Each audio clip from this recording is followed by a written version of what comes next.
តោះឥឡូវយើងសាកកាត់ជាមួយនឹង JO001G បាទ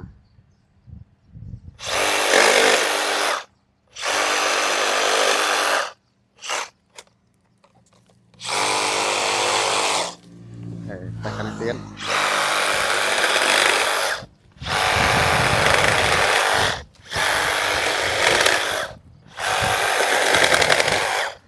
គេដល់គោលមួយទៀតមក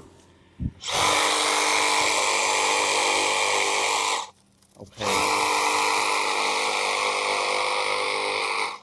ខេអញ្ចឹងមានតែតេស្តការងារអញ្ចឹងជូនបងប្អូនអ្នកគ្នាមើលតែម្ដងដោយសារងាយស្រួលយល់ដោយសាររដងយើងតេស្តតែក្នុង indoor អញ្ចឹងណាហើយប្រភេទនេះគឺ motor Rona